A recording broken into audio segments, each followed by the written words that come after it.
Although there are lots of conspiracy theories about why Nicola Sturgeon went and why she went now, I think it's pretty simple. She had run out of road politically. Because the Supreme Court back in November had blocked the right of the Scottish Parliament to call its own independence referendum legally.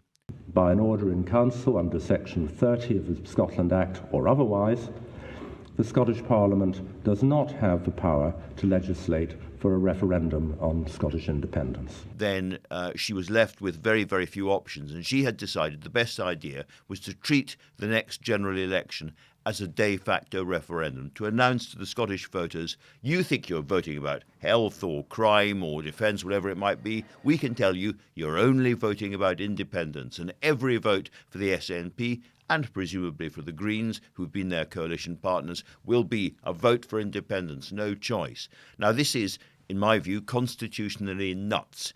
The party system doesn't allow the parties to dictate to the voters what they're voting on.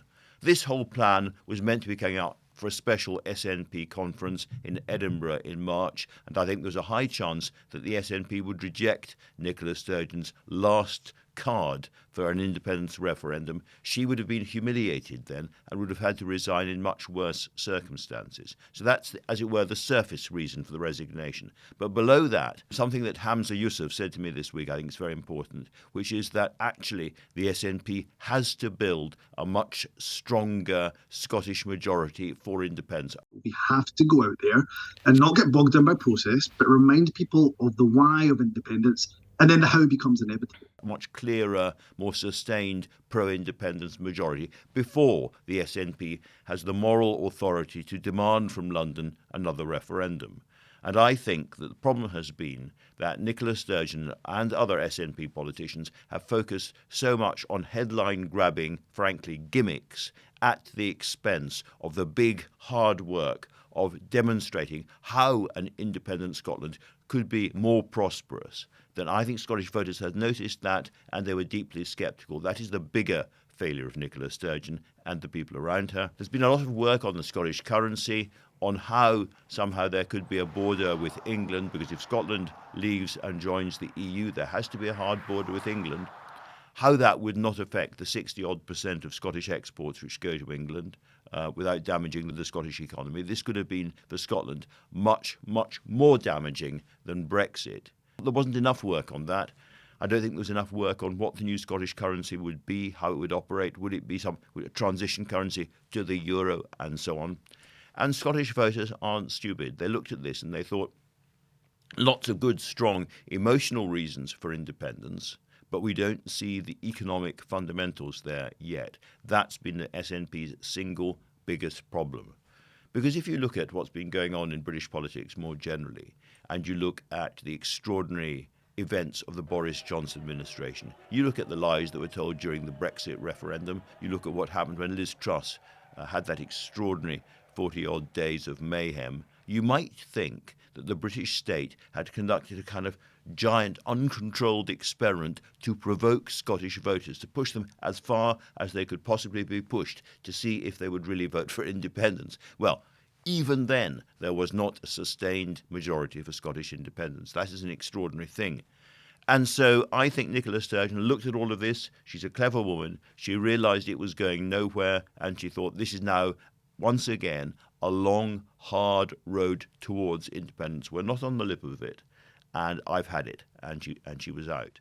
Since my very first moments in the job, I have believed that part of serving well would be to know, almost instinctively, when the time is right to make way for someone else.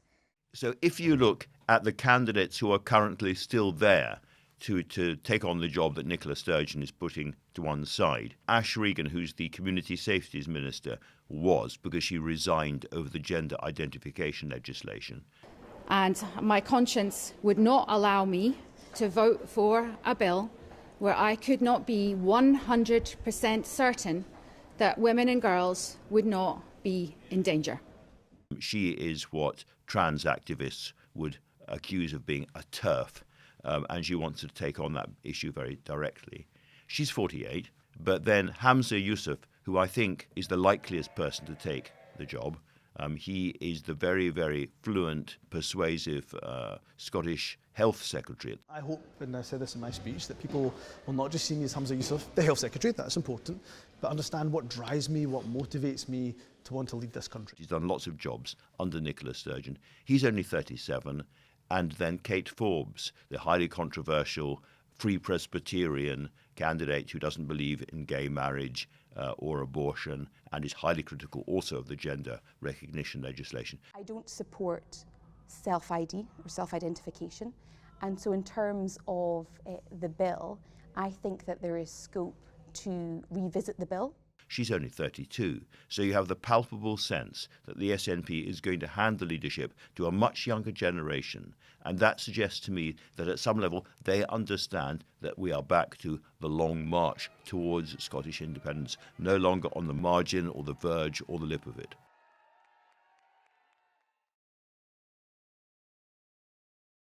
Well, thanks very much for watching. I record one of these videos more or less every week. If you want to get the next one as quickly as possible, please subscribe.